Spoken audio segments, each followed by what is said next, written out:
ప్రియులారా, బాగున్నారా? దేవుని వాక్యమును క్రమంగా చదువుచున్నారా? ప్రార్థించుచున్నారా? నేటి ధ్యాన వాక్యము యెషయా గ్రంథం 55వ అధ్యాయము 8వ వచనం. నా తలంపులు మీ తలంపులు వంటివి కావు, మీ త్రోవలు నా త్రోవలు వంటివి కావు. దేవుని తలంపులు మన తలంపులు వంటివి కావు. మన తలంపులు ఎప్పుడు కూడా స్వార్థపూరితమైనవి. అవి మనకు మాత్రమే మేలుగా ఉండాలని ఆలోచించినవి. కానీ దేవుని తలంపులు విశాలమైనవి. అవి నీకు, నీ చుట్టూ ఉన్న వారందరికీ కూడా మేలు చేయునట్లుగా ఉండును. అందుకని దేవుని గొప్ప తలంపులకు మనలను సమర్పించుకోవాలి. దేవుడు సమస్తమైన వారికి తన తలంపుల చేత ఆశీర్వాదమును, కృపను అనుగ్రహించువాడు. నిన్ను తన సేవకునిగా పిలిచినట్లయితే నీ సువార్త ద్వారా పాపములో ఉన్న వారందరూ రక్షణను పొంది వారు ఈలోక ఆశీర్వాదములతో పాటు పరలోకపు దీవెనలు కూడా పొందుకొనున్నట్లుగా దేవుడు కృప చూపించును. ఆయన తలంపులు విశాలమైనటువంటివి.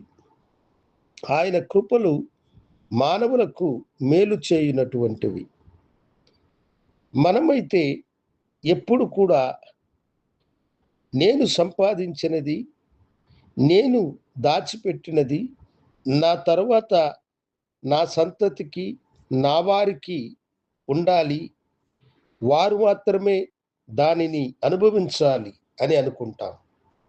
కానీ దేవుని తలంపు నీ ద్వారా నీవు, నీ సంతతి ఆశీర్వదించబడడం మాత్రమే కాకుండా అనేకులకు దీవెనగా అవి ఉండునట్లుగా దేవుడు తన కృపాకరమును చాపి ఆశీర్వదించువాడు.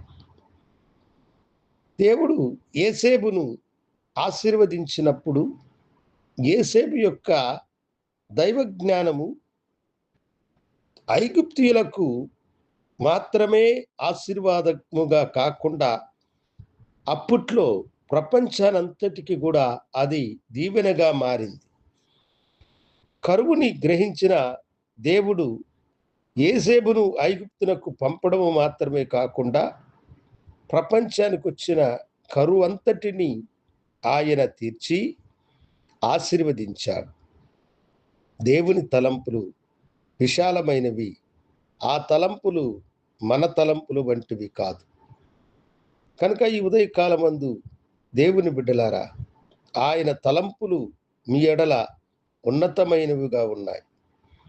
కష్టాలలో తన దాసుని నడిపించిన దేవుడు, తన దాసుడైన యోసేపును నడిపించిన దేవుడు నిన్ను కూడా నీ కష్టములో, నీ వేదనలో నడిపించి నిన్ను అనేకులకు దీవెనగా ఉండునట్లుగా, అనేకులకు ఆశీర్వాదముగా ఉండునట్లుగా నిన్ను హెచ్చించి దీవించునుగాక.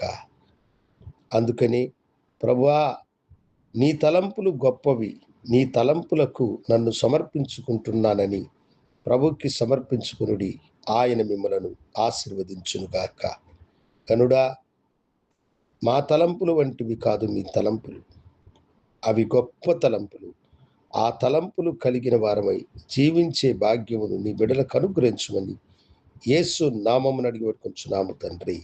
ఆమేన్. శుభోదయం. ప్రభు మిమ్మలను దీవించునుగాక. ఆమేన్.